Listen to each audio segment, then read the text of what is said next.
Have you ever stopped to think how easy it is to lose everything in crypto without even realising you're being scammed? Because this week, a UK court sentenced a woman involved in one of the largest crypto frauds of all time. A scheme so big it involved around £5 billion worth of Bitcoin, international money laundering, fake IDs, and more than 128,000 victims who genuinely believed they were investing in something safe, exclusive, and legitimate. And here's the part that should make every crypto investor pause. The exact same tricks she used are the same tricks scammers use on everyday people, just on a smaller scale, which means millions of normal investors could be walking straight into similar traps without even seeing the red flags. If you're new here, I'm Paula. On this channel, we break down crypto news, regulation, scams, and market moves in plain English so you can actually understand what's going on and make smarter decisions with your money. I share what I'm seeing in the markets, what I'm learning with my community, and the things I wish someone had told me earlier. So in today's video, we're going to break down all of this properly, not just the headlines, but the psychology behind the scam, the blueprint, the playbook scammers use to manipulate people. Then we'll look at how those same tactics show up in real life: phishing scams, fake wallets, rug pulls, pump and dumps, impersonation, and those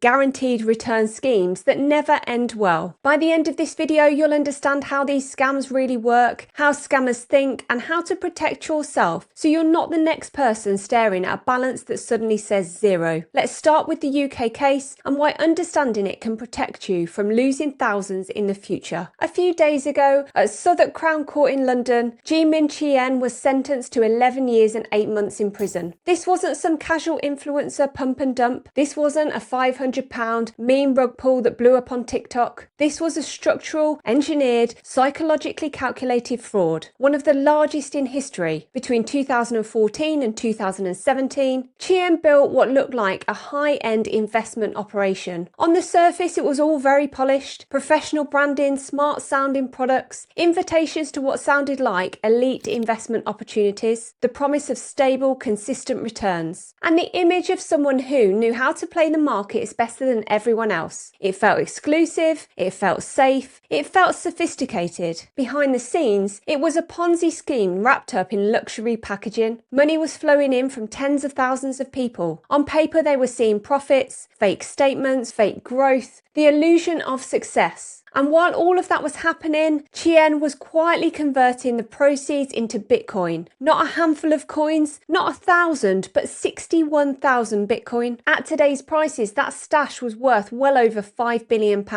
Most people never see that kind of money, but that's not the most important part of this story. When the scheme started to collapse, Chien didn't just vanish into a jungle somewhere, she reinvented herself. She obtained a false identity, entered the UK under a new name, rented luxury apartments, and started living like a wealthy investor who'd simply done well for herself. She tried to wash the money through real estate and high-end purchases, hoping it would blend into the normal world of rich people spending. But the trail eventually caught up with her. When police raided, they found physical ledgers, encrypted devices, and private keys tying her back to the stolen Bitcoin. It became the largest crypto seizure in UK history. And yet, for us as investors, the shocking part isn't just the size of the seizure, it's how she got away with it for so long, because the mechanics she used are the same mechanics behind almost every successful crypto scam. From billion-pound frauds to small-scale schemes that wipe out someone's savings on a random Tuesday. You don't need billions to run a scam. You just need to understand people. When you strip away the noise, almost every scam rests on 3 pillars: fake authority, fake safety, and fake social proof. First, fake authority. Chien didn't steal money by threatening people. She stole money by convincing them she was legitimate. She presented herself as an expert, someone with access, someone who knew how to generate returns that normal people couldn't reach on their own. Scammers today do the same thing, just with different tools. Fake customer support accounts, fake Telegram trading groups, fake gurus on social media, impersonation accounts on X, fraudulent investment mentors who promise to manage your crypto for you. They don't start by asking for your money, they start by asking for your trust. Second, fake safety and consistency. Most people think that scams are all about extreme promises, 10,000% overnight and crazy numbers. But the really effective scams often do the opposite. They offer something that sounds sounds surprisingly reasonable. A gentle, stable return. A quiet, consistent yield. The emotional hook isn't greed, it's comfort. That's how so many modern Ponzi tokens, yield platforms, and so-called AI trading bots pull people in. They don't shout, "Get rich quick." They whisper, "You'll be safe with us. We've already done the hard work." If anyone guarantees returns in crypto, if they say they never lose, they are lying. Full stop. And third, fake social proof. When people saw Chien's following, when they heard how many others were on board, when her operation looked busy and successful, that made it feel more legitimate. Scammers today recreate that with fake comments, cloned communities, artificial hype, fake reviews, and waves of paid bots. If something looks popular enough, people relax. They assume somebody else has already done the research.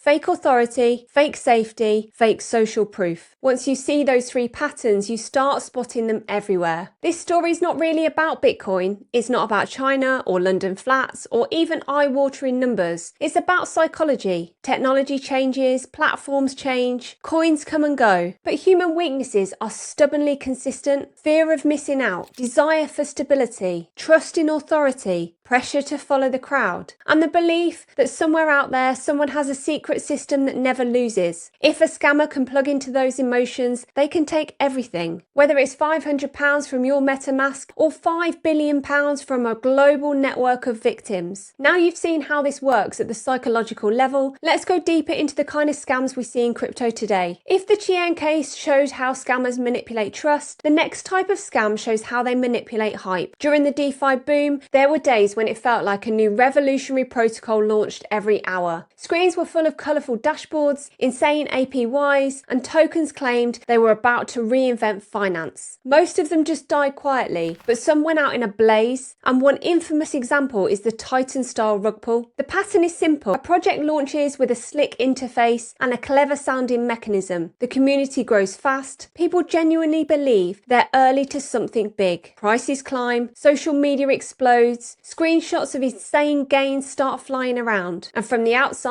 it looks like a textbook "I got in early" success story. But behind the scenes, the developers still hold complete control. They control the contracts, they control the liquidity, they leave themselves a backdoor that lets them pull the plug whenever they want. And then at the peak of the hype, when people start celebrating life-changing money, when friends have been onboarded, when people have gone in deeper than they should, the rug gets pulled. Liquidity is drained, the token collapses in minutes. Portfolios drop to almost zero in real time. For the people caught in it, it doesn't feel like a DeFi lesson, it feels like betrayal. And that's why this kind of scam matters. It shows that people don't just invest in code, they invest in stories. The story of being early, the story of being part of something revolutionary, the story that this time they're not going to miss out. When that story becomes exciting enough, people stop asking very basic questions. Who actually controls the contract? Is there any genuine product? Is the liquidity locked? Are the devs even known, or are they hiding behind anime avatars? When hype replaces logic, scammers don't need to chase victims. Victims run towards them. The third kind of crypto scam isn't about a single token or a Ponzi. It's about something more unsettling, when the place you store your money turns out to be the problem. We saw that with FTX and with other exchanges before. But rather than relive all the drama, let's focus on the pattern. Exchange level frauds work because they look safe. People want a clean interface, fast withdrawals, low fees, a big logo, and the feeling of being in good hands. On the surface, it all looks professional. Your balance is there on screen. Your deposits show as complete. Everything feels secure. But you have no idea what's actually backing that balance. You don't see the internal loans, the risky bets, or the tangled relationships with sister companies. You don't see whether customer funds are being used for something else entirely. And then one day, withdrawals slow down. There's a message about maintenance, there's rumours on Twitter. People start to panic. Within hours or days, the whole thing collapses and millions of people realise, I didn't even do anything crazy. I just trusted the wrong platform. That's the power of perceived legitimacy. When something looks safe, we stop asking questions. The deeper lesson here is simple but uncomfortable. Crypto doesn't just require technical knowledge, it requires emotional discipline. You have to stay curious, you have to stay skeptical, and you have to assume that anything centralised carries its own kind of similar risk. Now let's bring this down to ground level. Most people watching this will never be part of a £1 billion fraud, but plenty will be targeted by very ordinary scams trying to steal £200 here, £500 there, and they work for the exact same reason as the big ones. People underestimate how vulnerable they are. So let's walk through how these scams actually feel in real life. Imagine you're tired, in a rush, trying to log into your exchange. You quickly Google Binance login, click the top result, and everything looks normal. Same logo, same colors, same layout. You type your email, your password, your two-factor code. Within seconds, your real account is emptied. You didn't get hacked. There was no genius supercoder involved. You just landed on a fake site that captured your details and sent them straight to a scammer. That's phishing, and it's still the most common kind of crypto scam because it doesn't attack your wallet, it attacks your habits. And then there's the support scam. Maybe your transaction is stuck, or you're having trouble with a wallet. You post somewhere asking for help, or you mention it in a group. A few minutes later, a friendly support agent messages you. They know the lingo, they sound professional. They ask for screenshots, and at some point they ask you for your C phrase or convince you to share your screen, or sign a transaction you don't fully understand. Seconds later, your assets are gone. Not through hacking, through trust. That's the real secret behind scams. So the question now, how do you protect yourself? Because crypto really can change your life. So I want to give you a simple, realistic safety framework you can actually remember and use. First, self-custody your long-term bags. Exchanges are tools for trading, not vaults for your wealth. For anything you plan to hold, use a hardware wallet, a cold storage wallet. Store your seed phrase offline, back it up in more than one secure place, and never share it with anyone. Second, never trust promise returns. If somebody tells you they can guarantee you a certain percentage a day, if they say they never lose, they're lying. Even the best traders and funds in the world have losing days and losing weeks. Volatility is part of the game, not magic numbers. There is no risk-free crypto yield. Third, be paranoid about links. Phishing is still massive. Before you connect your wallet or type anything in, check the URL. Better yet, bookmark official sites and use those bookmarks instead of search results. If you're not 100% sure where a link goes,